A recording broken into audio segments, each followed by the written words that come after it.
उद्या वटपौर्णिमेनिमित्त आज आपण ध्यान घेणार आहोत. म्हणजे पौर्णिमेचं जे ध्यान असतं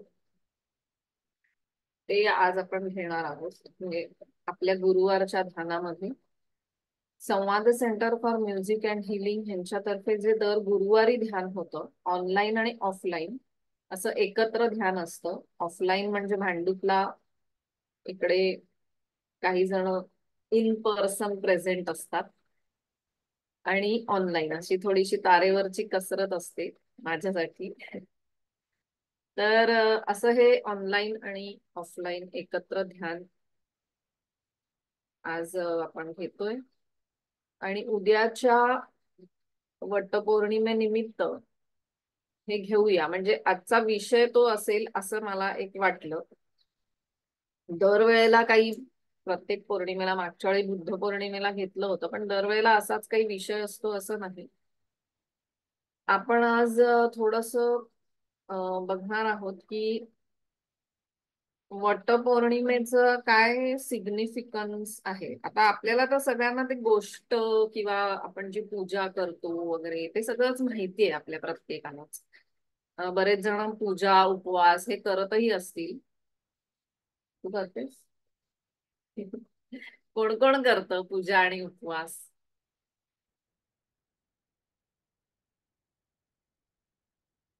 अँड हा, असं काही म्हणजे त्याच्यावर काही असं अवलंबून नाहीये.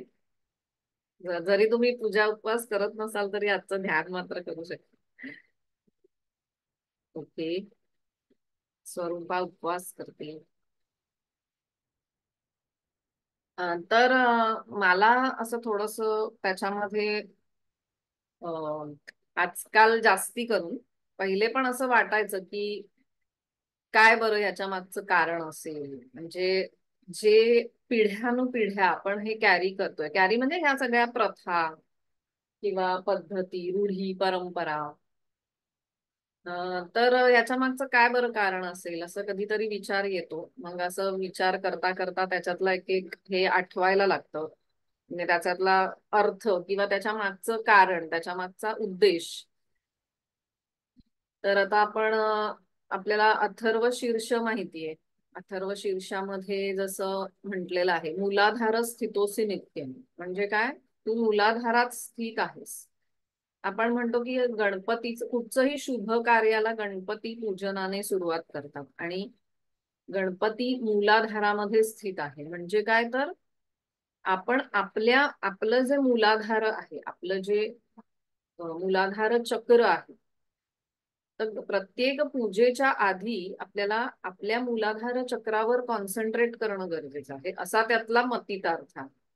म्हणजेच आपण जे म्हणतो की प्रत्येक पूजा, कोणत्याही कार्याची सुरुवात म्हणजेच काय की तुमच्यातला गणेश किंवा मूलाधार चक्र जागृत करा. म्हणजेच याचा अर्थ काय? तर तुमचं ग्राउंडिंग पहिले होऊ दे. आपण कोणीही असो, स्त्री पुरुष, म्हणजे घरात काही कार्य आहे म्हटल्यावर आपलं स्वतःकडे कधीच लक्ष नसते.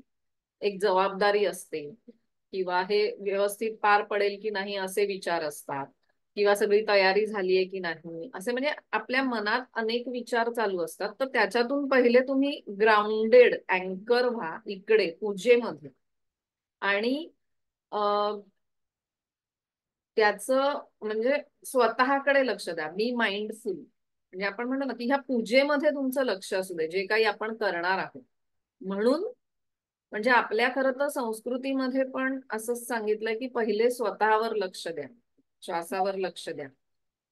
त्याच्यामुळे तुम्हाला म्हणजे हे त्याच्या मागचं म्हणजे सायन्स किंवा काय म्हणता येईल की हा त्याच्या मागचा उद्देश आहे की म्हणून गणपतीची पूजा पहिले केली जाते. हे वन ऑफ द रिझन्स आहेत. अशी अजून अनेक कारणं असतील, आपण शोधायला गेलो तर मिळतील. पण आपण जेव्हा असं एखादं काय म्हणतो त्याला की समोरच्याला महत्व देतो किंवा दुसऱ्याला, जेव्हा आपण स्वतःला खूप मागे टाकतो प्रत्येक गोष्टीमध्ये, तर जेव्हा आपल्याला असं सांगितलं जातं की तुम्ही पहिले गणपतीची स्थापना करा, तर ते खरं आपल्यासाठी असतं. तसंच ह्या वडपौर्णिमेसाठी मला हा थोडासा जाणवला की आपण पूर्वीच्या काळी कसं महिलांना काहीच असे हे नव्हते स्त्रियांना, की विरंगुळा नव्हता किंवा कामातून थोडीशी विश्रांती नव्हती किंवा ह्या चांगल्या गोष्टी केल्या जाव्यात असं त्यांना काही असं म्हणजे चान्स मिळत नव्हता. तर अशा प्रकारचे वटपौर्णिमा, मंगळागौरी असे सगळ्या रूढी वगैरे आपल्यामध्ये अशा काय म्हणतात त्याला इम्बाईब केल्या, की जेणेकरून आपण त्या फॉलो करू. कारण आपल्याला जर तेव्हाच्या काळी अशी आपली मानसिकता होती, की आपल्याला जर शास्त्रात सांगितलंय, शास्त्र असतं ते असं म्हटलं तरच आपण फॉलो करायचं. किंवा जर आपल्या नवऱ्यासाठी, मुलांसाठी असं काही असेल तरच स्त्रिया फॉलो करायच्या.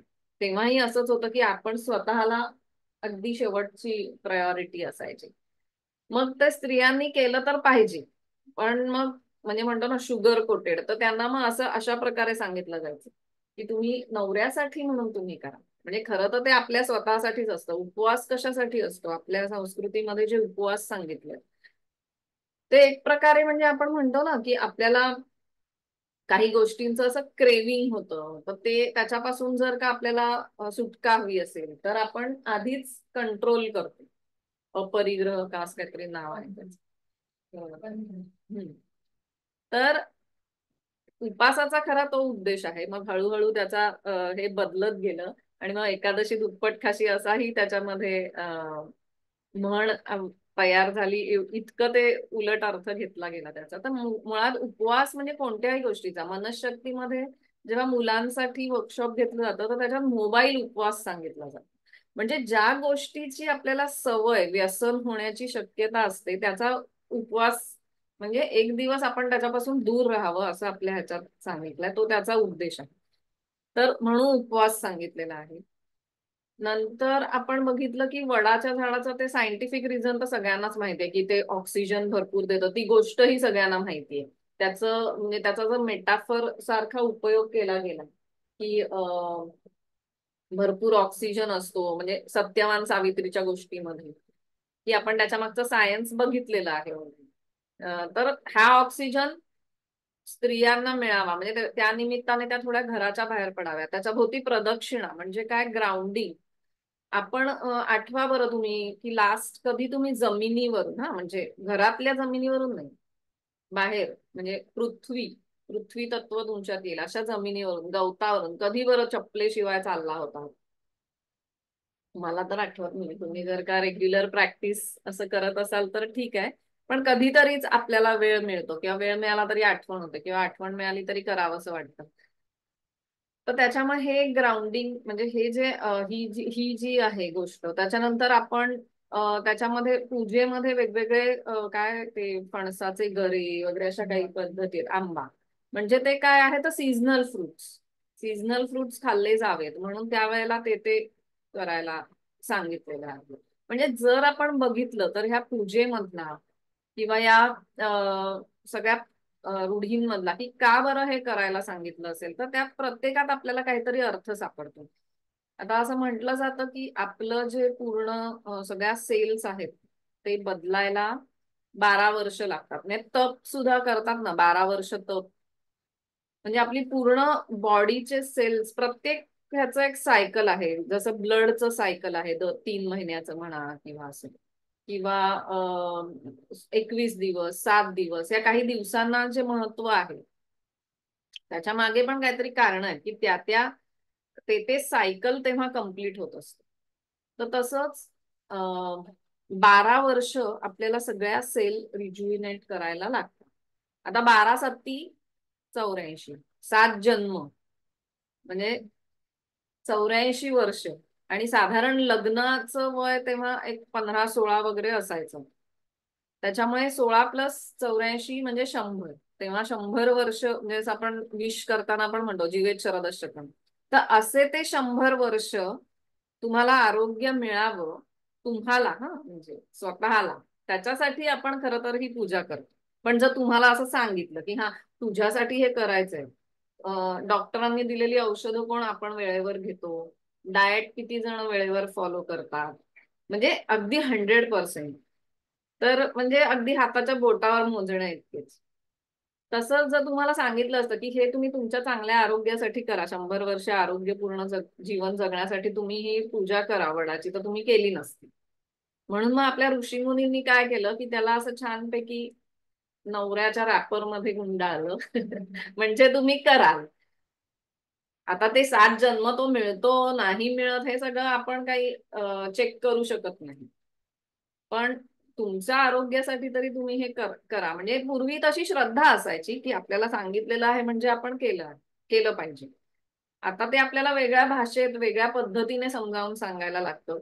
कारण आता आपण जास्त हे का का करायचं, कशाला करायचं असं आपण जास्ती ह्याच्यात शिरतो.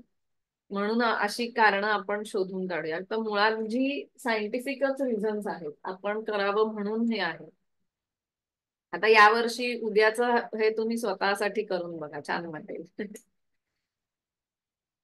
असं ते सगळं आपल्या संस्कृतीमध्ये दिलेलं असतं. आपण जेव्हा विचार करतो तेव्हा आपल्याला एक एक उत्तरं सापडतात. तुम्हालाही जर कशी काही उत्तरं सापडली तर मला नक्की सांगा.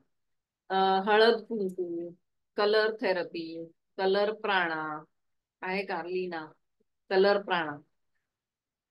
तर म्हणजे आहे ना, प्राणी खूप किलिंग मध्ये कलर महत्व आहे प्राणा. त्याचं. हा, प्राणी किलिंग मध्ये कलर प्राणाला एक वेगळं महत्व आहे.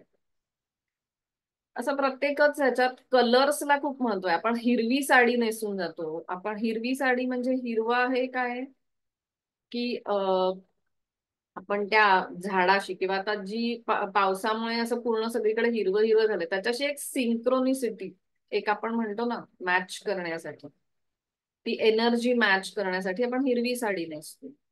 किंवा ते दोरा आपण गुंडाळतो, त्याचं काय कारण असू शकेल? म्हणजे ही मला मिळालेली कारणं आहेत बरं का. याच्यात वेगळंही असू शकतं काही, पण मला तशी वाटली म्हणून मी तुमच्याशी शेअर करते. तुम्हाला जर काही असं वेगळं वाटत असेल, काही थॉट आला तुमच्या मनात, तर नक्की शेअर करा. तर आपण एक बंध घालतो बघा प्रत्येक गोष्टीच्या वेळेला, की म्हणजे आता समजा अग्नीला अग्निकुंडात ठेवलं जातं. म्हणजे तो जर का बंधनात राहिला तर तो आपण त्याचा चांगल्या प्रकारे उपयोग करू शकतो. वाटेल तसा वाढला म्हणजे अग्नी असा फोफावला तर त्याचा आपल्याला त्रास होतो. म्हणून कोणतंही यज्ञ कार्य वगैरे सुरू करताना ते बंध घालणं गरजेचं आहे. दिग्बंध असंही म्हटलं जातं त्याला. किंवा कुठचंही आपण एक काम सुरू करताना आपल्या लिमिटेशन्स एक आखून घेतो, तर तसं काहीतरी त्याचं मिनिंग असावं की एक लिमिट पाहिजे. आपल्या कुठच्याही गोष्टीला एक लिमिट पाहिजे. किंवा नात्यांमध्ये सुद्धा आपण अतिरेक केला कुठच्याही गोष्टीचा, अति काळजी, अति केअरिंग, अति हे, तर आपण सगळ्यांनी त्याचे अनुभव घेतलेत की आपणच त्याचे त्रास सहन करतो. की किती आपण केलं कोणासाठी की आपल्याला एक्सपेक्टेड हे मिळत नाही. तर बंधन म्हणजे काय की मर्यादा, पण मर्यादा घातली आहे त्याला की एका सर्टन लिमिट पर्यंतच आपण करायचं. की आपल्यावर जास्त ओझं घेऊन करणं म्हणजे त्यात दुसऱ्यासाठीही चांगलं नाही आणि आपल्यासाठीही चांगलं नाही. तर असे अनेक गोष्टी आहेत. एक एक शोधायला गेलं तर सापडतं. तर आता आपण मुख्य ध्यानाकडे वळूया. ध्यान काय आहे आपण? आजचं ध्यान म्हणजे हेच असणार आहे जवळजवळ, म्हणजे जे मी आता सांगितलं ते, की आपल्याला त्या निसर्गाशी, त्या वडाच्या झाडाशी आपल्याला एकरूप व्हायचंय. वडाच्या झाडाचे जे गुण आहेत, म्हणजे अजून तुम्हाला मी मला जे आठवतात ते मी सांगते, तुम्हाला आठवले तर तुम्ही नक्की सांगा. की त्याची वृद्धी, अ, चंद्रशेखर गोखल्यांची एक छान चारोळी आहे. पिंपळाचं झाड कसं कुठेही उगवतं आणि कुठेही उगवतं म्हणून त्याचं कसंही निभावतं. म्हणजे हे वडाच्या झाडालाही ऍप्लिकेबल आहे. आपण बघतो असं वडाचं आणि पिंपळाचं झाड कसंही कुठेही उगवलेलं असतं, पाईप मध्ये उगवलेलं असतं. आणि जर आपण ते तोडलं नाही तर ते तसंच वाढत जातं. कुठेही असं जॉईंट असेल फरशीचा तिकडे उगवलेलं असतं. तर याचा एक अर्थ असा आहे, जर आपण ते चांगल्या अर्थाने घेतलं तर, की आपण ऍडजस्ट जे काही वातावरण असेल त्याच्याशी स्वतःला ऍडजस्ट करून घेतलं तर आपली वृद्धी होते नक्कीच. हा त्यातनं आपण एक अर्थ घ्यायचा आहे. किंवा म्हणजे जसं ते असं वृद्धी तर आहेत चांगल्या गुणांची. तर ते जसं ते सावली, आता हे सावली देणं हा प्रत्येकच झाडाचा गुण आहे, त्यात काही वडाचंच असं काही स्पेसिफिक नाहीये. त्याचा ऑक्सिजन, तो पूर्ण वेळ ऑक्सिजन देतो असं म्हणतात रात्रीच्या वेळी पण. तर ते म्हणजे काय की आपल्याकडे जे चांगलं आहे ते दुसऱ्याला देण्याची वृत्ती, हे आपण त्याच्यातून शिकू शकतो. क्षमाशीलता, म्हणजे क्षमाशीलता इन अ वे की ऍक्सेप्टन्स, म्हणजे त्याच्या सावलीमध्ये जे कोणी येईल त्याला तो देतो सावली, की म्हणजे असं म्हणत नाही की हा चांगला माणूस आहे का वाईट माणूस आहे. समोरची व्यक्ती कशी आहे त्याच्यावर आपलं गिव्हिंग अवलंबून नाही. म्हणजे हे गिव्हिंग मधलं एक काय म्हणता येईल त्याला, हे झालं असे अनेक गुण. स्थिरता, स्थैर्य, अँकरिंग, की म्हणजे जिथे मी आहे. वडाचं झाड म्हणजे आपण कधी वडाचं झाड की आपल्याला असं मोठं एकदम असं सोफावलेलं असं डोळ्यासमोर येतं, कधी असं छोटस झुडूप नाही येत डोळ्यासमोर. बॅलन्सिंग, हा बॅलन्सिंग आहे, किंवा मेन ग्राउंडिंग, अँकरिंग आहे. म्हणजे ज्या काही आपण गोष्टी करू त्याच्यामध्ये ग्राउंडेड असणं. म्हणजे कधी कधी असं आपलं होतं की नाही हे मी करतेय खरं, पण होईल की नाही काय माहिती वगैरे असं.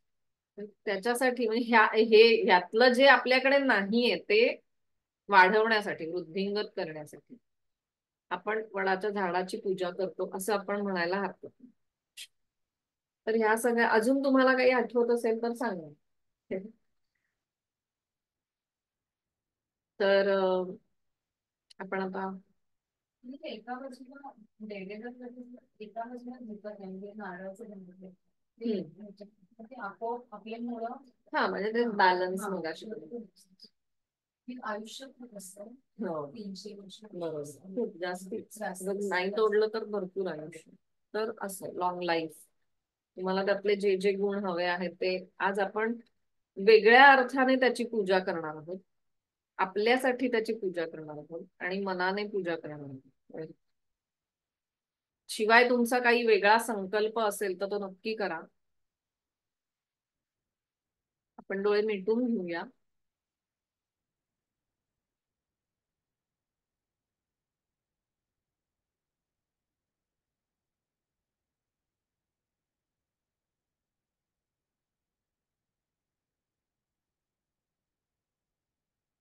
आपला संकल्प करूया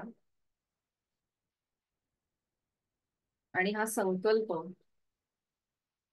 आपल्या आवडत्या देवाला सांगूया. मास्टर्स, तुमचे जे काही श्रद्धास्थान आहे, किंवा जर काही संकल्प आठवत नसेल तर तुम्ही असं म्हणू शकता की माझ्यातले हे गुण वृद्धिंगत झालेले आहेत.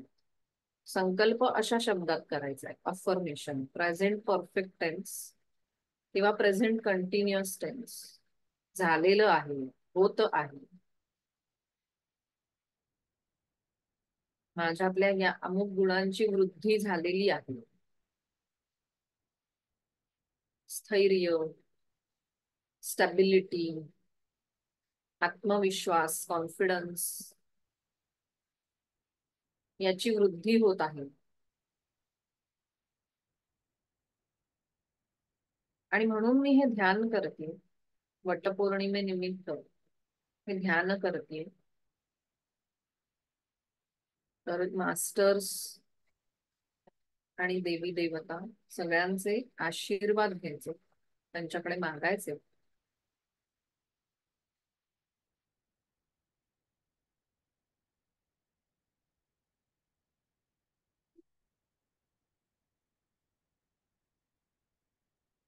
दीर्घ श्वासोश्वास चालू आहे.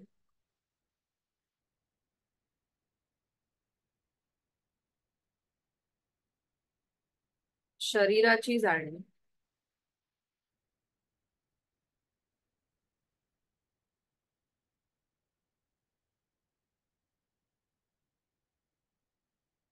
आपण आता मनानेच वडाच्या झाडाच्या जवळ जात आहोत,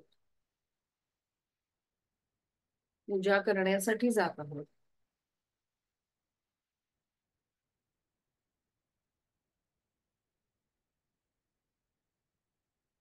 आपण त्याच्या सान्निध्यात जात आहोत. पूजा करतो म्हणजेच काय करतो आपण, देवाची पूजा मी केली म्हणजेच काय, आपण त्याच्या मूर्तीवर, त्याच्या रूपावर ध्यान करतो, धारणा करतो. तसंच आपण वडाच्या झाडावरती मनानेच त्याची कल्पना करून धारणा करत आहोत.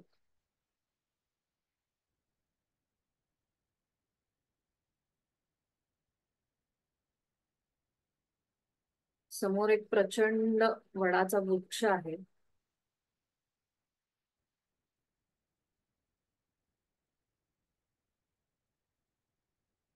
त्याच्या तोडाचा, त्याच्या बुंध्याचा घेर हा खूप प्रचंड मोठा आहे.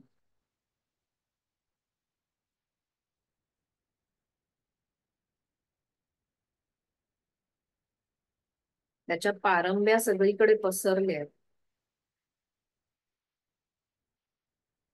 जणू या हातांनी तो तुम्हाला त्याच्या कवेत घेण्यासाठी बोलावतो.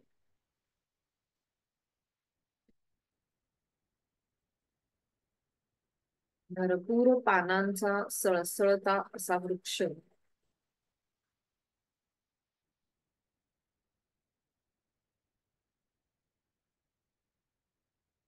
तुम्ही त्याचं एक एक भागाचं निरीक्षण करताय आणि त्याच्यात त्याला तुमच्यामध्ये स्थापना त्याची करताय.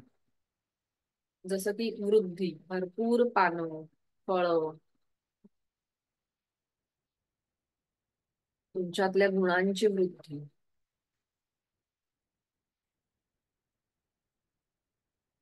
तो गुण वृद्धिंगत झाल्यानंतर तुमचं लाईफ कसं असेल हे व्हिज्युअलाइज करायचंय. वृद्धी झाल्यानंतरच लाईफ.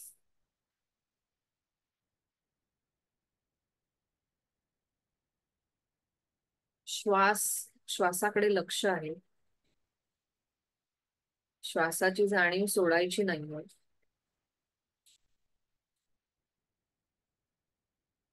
त्याचा प्रचंड मोठा बुंधा स्थैर्याचं प्रतीक आहे.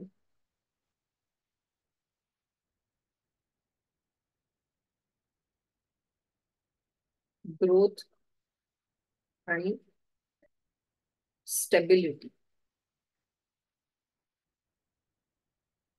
हे सगळं त्या झाडाकडून घ्यायचंय.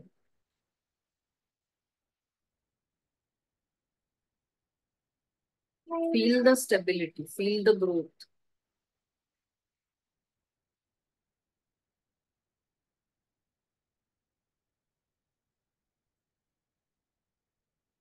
त्याची जमिनीत खोल आणि लांबवर पसरलेली मुळं काय बरं दर्शवतात? माझे रूट्स.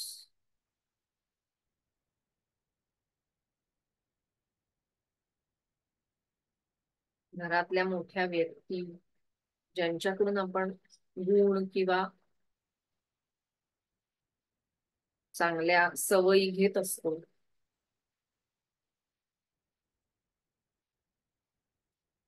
झाडाची मुळं जशी जमिनीमधून योग्य, आपल्यासाठी जे योग्य आहे असे द्रव पदार्थ घेत असतात मुळांकडून,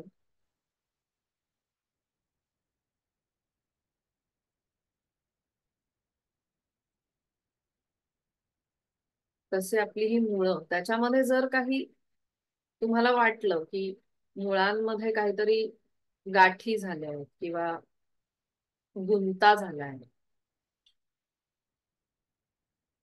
तर त्यालाच विचारायचं कसला आहे हा गुंता आणि तो काढून टाकायचा. गाठी कसल्या आहेत आणि त्या काढून टाकायच्या.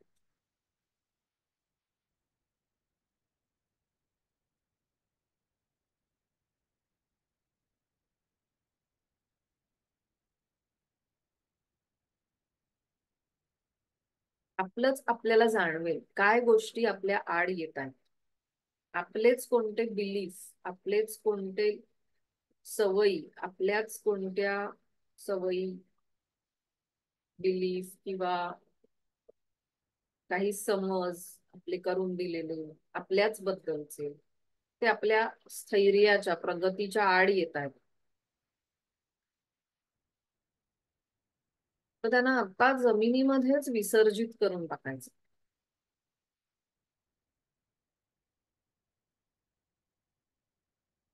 त्या जमिनीकडे खूप शक्ती आहे. जमिनीचा गुण आहे की आपण जे त्यांना जमिनीमध्ये जे आपण काही टाकत असतो त्याचं कंपोस्ट होऊन खत होऊन ते पुन्हा आपल्याला मिळत असतं, चांगलं बनून ट्रान्सफॉर्मेशन होऊन ते आपल्याला मिळतं. निगेटिव्हचं पॉझिटिव्ह करून जमीन आपल्याला देते. तसंच आपल्यातलं जे काही नको असलेल्या गोष्टी आहेत त्या तिला देऊन टाकायच्यात, विसर्जित करायच्यात, काढून टाकायच्यात आपल्यातून. ती सगळं घ्यायला तयार असते कायमच. ती आई आहे आपली ती. आणि आपल्याला चांगलं करून खत बनवून देत असते, चांगलं बनवून देत असते. तर तिच्याकडे द्या आणि तिच्याकडून छान खत खजिना घ्या.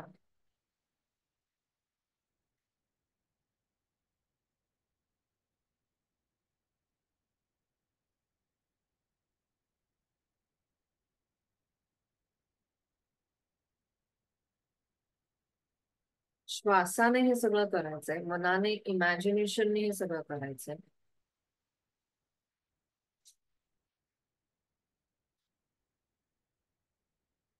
एकाच वेळेला आपण आपल्याला नको असलेल्या गोष्टी देऊन टाकत आहोत आणि ज्या आपल्याला हव्या आहेत चांगल्या गोष्टी त्या घेत आहोत. मुळांकडून घेऊन त्या पानांपर्यंत पोहोचवत आहोत.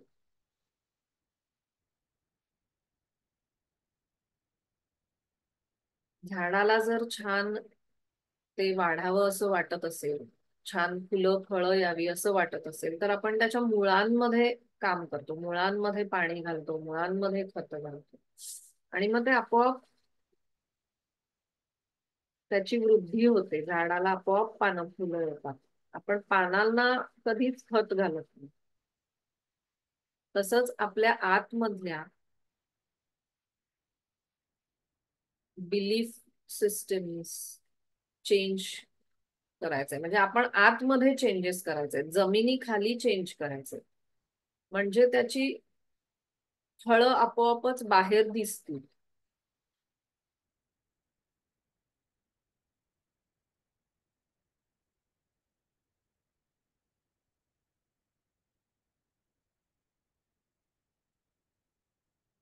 जे काही नको असलेलं मुळांकडून ते जमिनीकडे जातंय आणि त्याच वेळेला मुळं चांगला चांगलं असं खताचं जे काही खत आहे त्यातले गुण आहेत ते घेत आहेत जमिनीकडून आणि ते पाना फुलांपर्यंत पोहोचवत. असा एनर्जीचा एक असं फ्री फ्लो जाणवतोय पानांपासून मुळांपर्यंत, मुळांपासून पानांपर्यंत.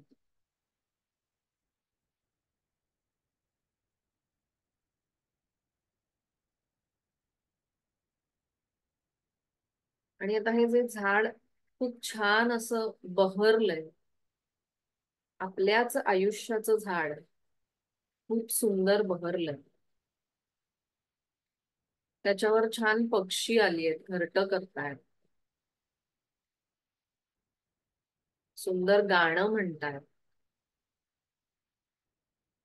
त्याचप्रमाणे तुमच्या आयुष्यात जे जे काही सुंदर घडत आहे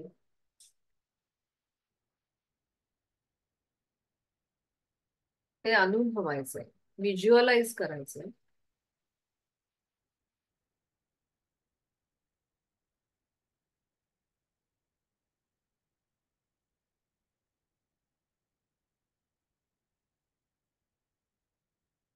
मनानेच हे सगळं जे आपण झाड तुमच्या समोरच इमॅजिन केलं होतं, तुम्ही झाडाजवळ गेला होता, आता जणू काही तुम्ही त्या झाडाला हात लावून त्याच्यातनं ऊर्जा घेताय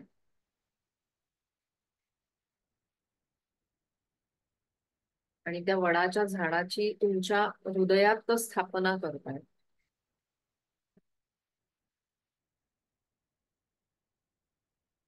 तुमचं हृदय चक्र हे या झाडासारखंच खूप स्ट्रॉंग, बलवान, बॅलन्स्ड झालंय.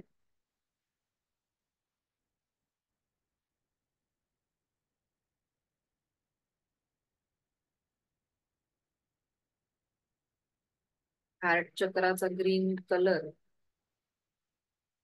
हा त्या बहरलेल्या पानांचं प्रतीक आहे. खूप सुंदर असं बहरलंय ते झाड. तो वड खूप छान बहरलाय, फोफावलाय, वृद्धिंगत झाले तुमचे गुण, कंपॅशन हे सगळं तुमच्यात सामावलं जातं. त्या वडातलं सगळं काही तुमच्यात सामावलं जाते.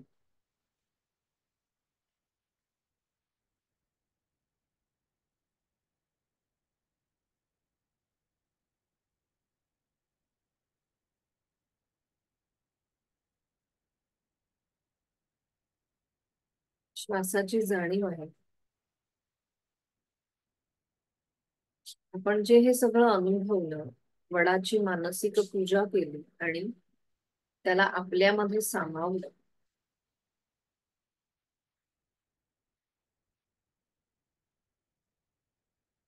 त्याला आता एक बाउंड्री सारखं देण्यासाठी एक ओंकार करूया. इनहेल, ओ,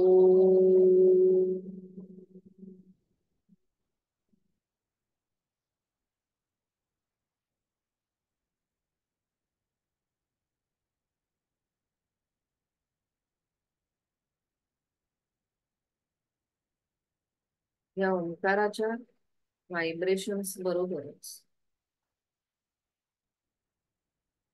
जे गुण आपण विकसित केले होते ते आपल्या संपूर्ण शरीरात पसरत आहेत. ध्यानामध्ये असताना विकसित केलेले गुण आपल्या प्रत्येक सेल पर्यंत पोहोचले. या ओंकाराच्या व्हायब्रेशन्स ते प्रत्येक पेशीला मिळालेले आहेत.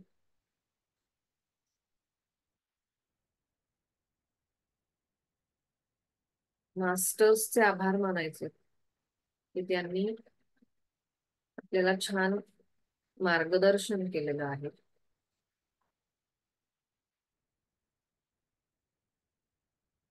3 ते 4 दीर्घ श्वासाची आवर्तन घेऊन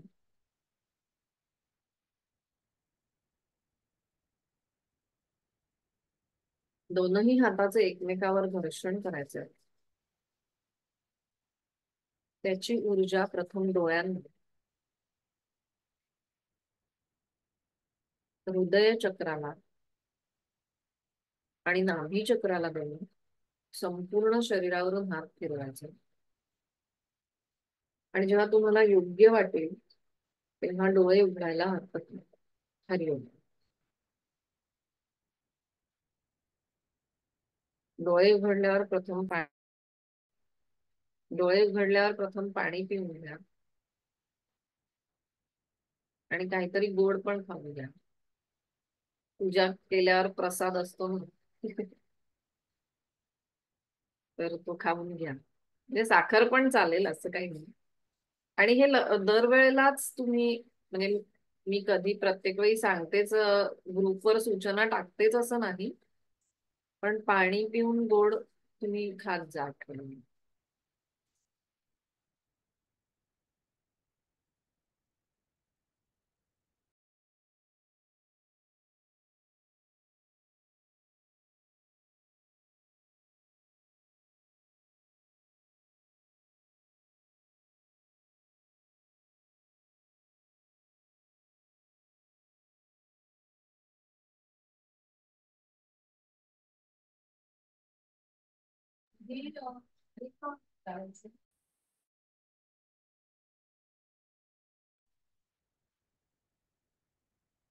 कोणाला अनुभव शेअर करायचा आहे का?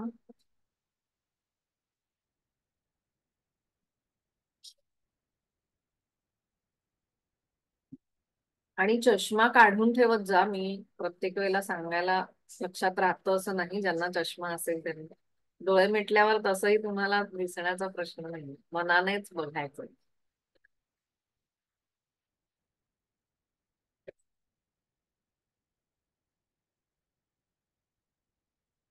हम्म.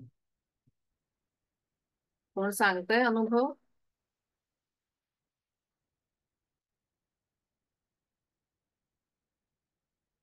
मध्ये टाकलाय का कोणी?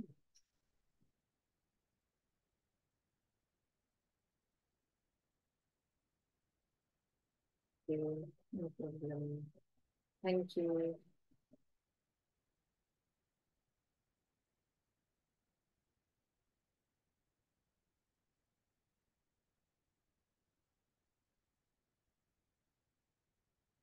कोणी सांगतंय का अनुभव?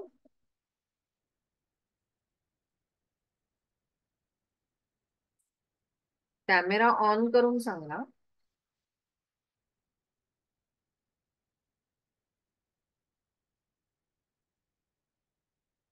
तुम्हाला म्यूट अनम्यूट करता येतंय का?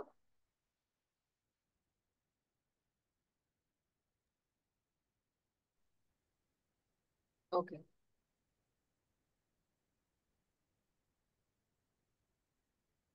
सांगू का मी? हो, सांग. हा. पूजा मी आता पूजा आणि उपास म्हणजे छान आजची थीम मस्त. टायमिंग तू मला तू आधी पहिलं ते छान घेतेस विषय की जो पटकन रिलेट करता येतो, त्यामुळे छान वाटतं. दरवेळेला काहीतरी मी नेहमी विचारते, आज काय बरं यायचा विचार असेल, what is the specific around this date, म्हणजे काहीतरी असतं ना दरवेळेला. त्याप्रमाणे तू छान एकदम म्हणजे आज सुचलं नव्हतं मला की ह्याच्याशी रिलेटेड असेल, त्यामुळे पहिलंच छान वाटलं. मला स्वतःला खूप म्हणजे तशी श्रद्धा सगळ्या या गोष्टींना असल्यामुळे मी अनेक वर्ष करतेय. पण आज हे पर्स्पेक्टिव्ह म्हणजे पूजा उपास दोन्ही आणि एक स्वतःवर फोकस करण्याचा एक छान पर्स्पेक्टिव्ह आज मिळाला. ऑल्दो मी ते वेगळ्या पद्धतीने की म्हणजे एक तो तू जसं सांगितलंस की थोडस एक काय म्हणू शकतो आपण त्याला, स्वतःवर रेस्ट्रिक्शन म्हणा किंवा एक कुठलं तरी एक मला एखादी गोष्ट नाही करायची तर मी ते कंट्रोल करू शकते का ह्या पद्धतीने त्याच्याकडे पाहत होते. किंवा ग्राउंडिंग असेल कदाचित की थोडंसं इंट्रोवर्ट, अदरवाईज आय एम हम्म. व्हेरी लाईक बरोबर. Extrovert, so it gives that you know की थोडंसं आपण एक जरा कुठेतरी आत शोधतो स्वतःला. तर तसं बघत होते. पण आज जे हे सांगितलंस की ती स्वतःसाठी आहे, हम्म. तेच माझा विचार पूर्ण वेळ चालू होता. हा म्हणजे गुण आणि हे सगळा फोकस होता, पण मी म्हणजे त्याच्या बरोबर. अराउंड हम्म. छान वाटलं. त्यामुळे की पूजेचा असा हे म्हणजे त्या देवामध्ये सुद्धा मी बघून बरोबर. स्वतःला पूजा केली तर खूप छान, आय थिंक त्याचा सफळ सुफळ संपूर्ण होईल. असं मी हो. उद्या नक्की प्रयत्न करीन. सो त्याबद्दल खरंच धन्यवाद योगिनी, खूप छान वाटलं. थँक्यू. बरेच दिवसांनी आलीस का मला वाटतं? नाही, गेल्या गुरुवारी होते. हा. याच्या आधी थोडासा माझा हे झाला होता ब्रेक. हा. बरोबर. ते रामरक्षेमध्ये पण आहे ना ते मला आता लगेच नाही आठवते की त्या पर्टिक्युलर ह्याच्यावर आपण फोकस करतो. सुग्रीवेश कटिपातू सख्थिनी हनुमत प्रभू उरू रघुत्तम पातू वगैरे असं पण आहे ना रामरक्षेमध्ये. तर ते पण तसंच आहे ना की आणि त्याच्याही आधी एक श्लोक आहे की तुम्हाला जसा ध्याये ध्याजानुबाहुं धृतशर धनुष्यम, म्हणजे ध्यायेत अजानुबाहुं म्हणजे तुमचं ज्याच्या तुम्हाला जे काय म्हणता येईल त्याला रेझोनेट होतं त्याच्यावर तुम्ही हे करायचं, ध्यान करायचं असतं. म्हणजे अजानुबाहुं म्हणजे त्याच्या मागचा बराच अर्थ आहे. आता इथे काही आपलं रामरक्षेचा अर्थ सांगण्याचं हे नाहीये. ध्याये दाजानुबाहुं धृतशर धनुषम बद्ध पद्मासन असतं. म्हणजे तुम्हाला जर तुमचं जे हे आहे उद्देश आहे तो एक फोकसिंग किंवा म्हणतो ना स्टॅबिलिटी, जसं आज म्हणतात बद्ध, तुम्ही बद्ध पद्मासनात असलेल्या रामावर धारणा करा, असं असं ते प्रत्येक शब्दाचा तो अर्थ आहे.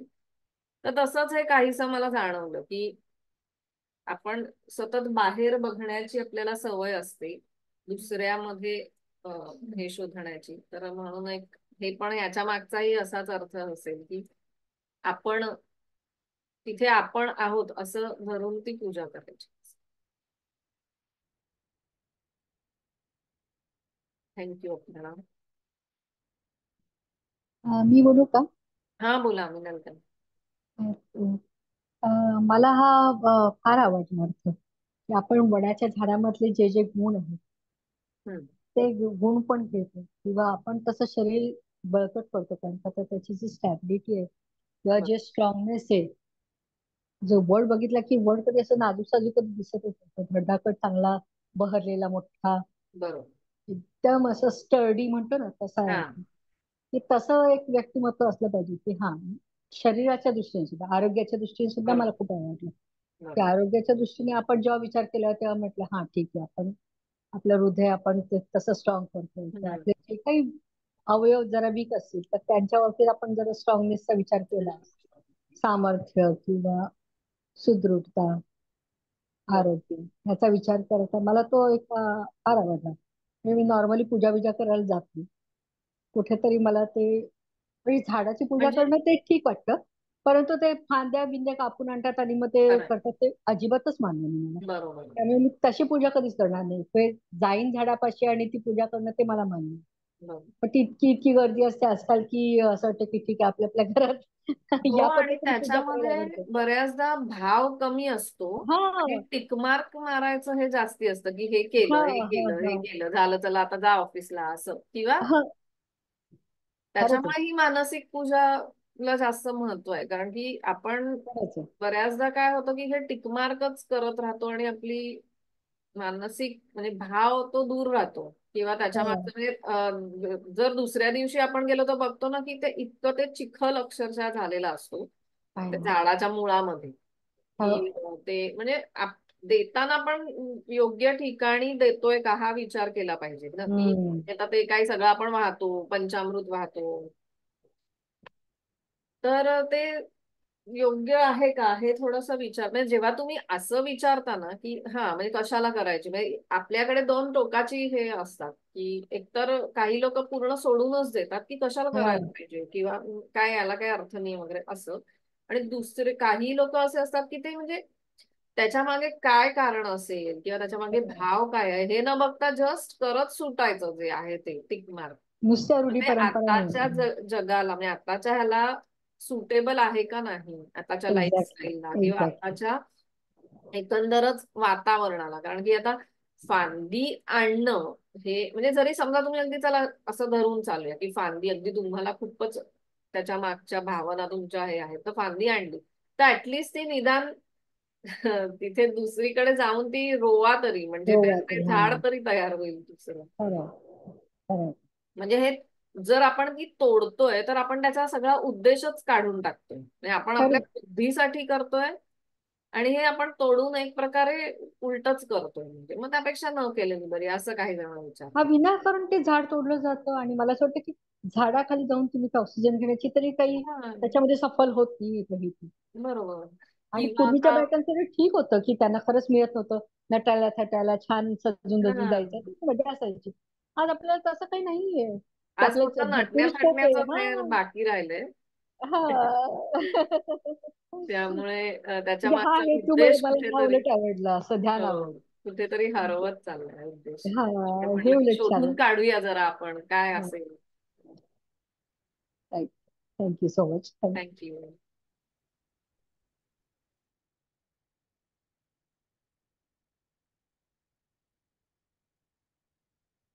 कोण सांगतंय अजून?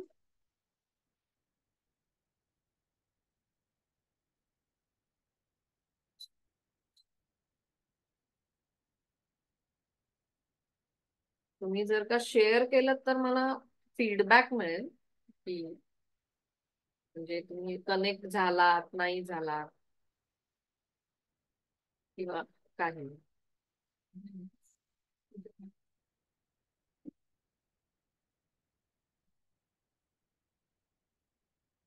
ठीक आहे चालेल. सीम्स कोणी नाही करते शेअर. ठीक आहे मग आता आपण पुढच्या गुरुवारी भेटूया. नमस्कार. Thank you so much. Thank you. Me and करते मीटिंग.